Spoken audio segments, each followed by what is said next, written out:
I started off writing. I wanted to be a writer, trying to write, like, I don't know if you know the author Charles Bukowski. I took an architecture class. That was like a awakening for me. I realized I could draw. I enjoyed it, and in writing I had not so much to say, but in pictures I could always like have some picture I could like come out of my head. I always liked making things.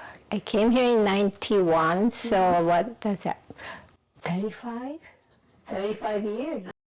Day job was always office work.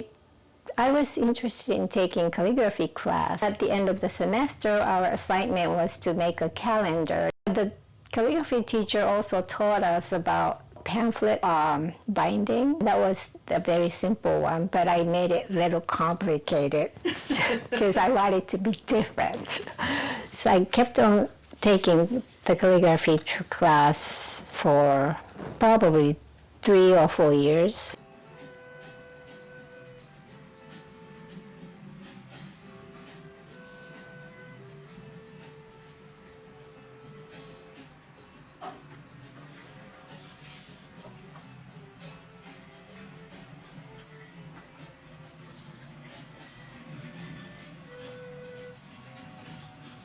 I wanted to make something for my mother-in-law using the same technique. And inside, the message for her birthday went to my mother-in-law for her 80th.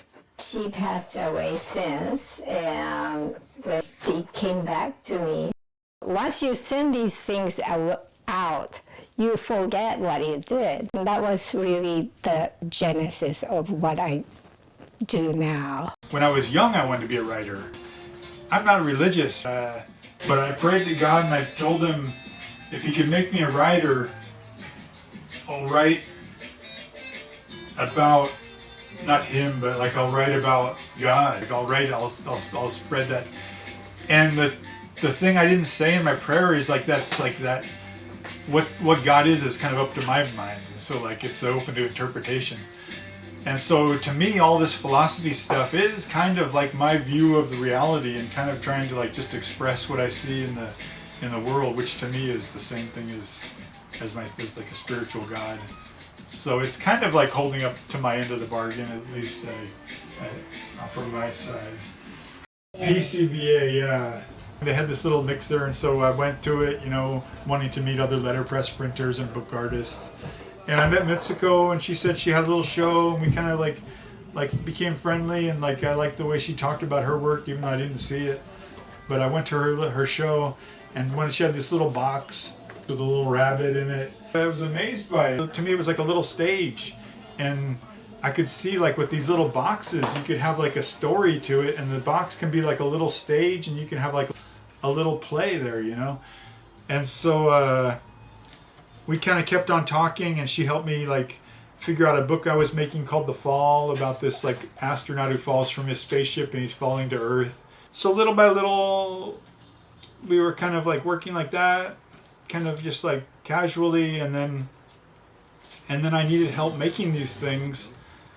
And so Mitsuko agreed to help me out, and so we started making things, and since then, like on every project really, we, like she said, we kind of go over everything, all the steps really, and just to like in a collaboration kind of. She has a very nice aesthetic for colors and things like that. She complains I make things too small. I like things that's small. Like anything I can kind of think of, she can help me like make it, no matter what. Once I start, I start to finish. I start the project to finish. I don't really like have any kind of vision of some kind of personality up there watching us or anything like that. I like things that's small and sits in your hand or on your palm, and this way it's very intimate. People who view this has to be up close. But somehow I feel like it kind of like you get what you want in this life. It's just not what you always expect.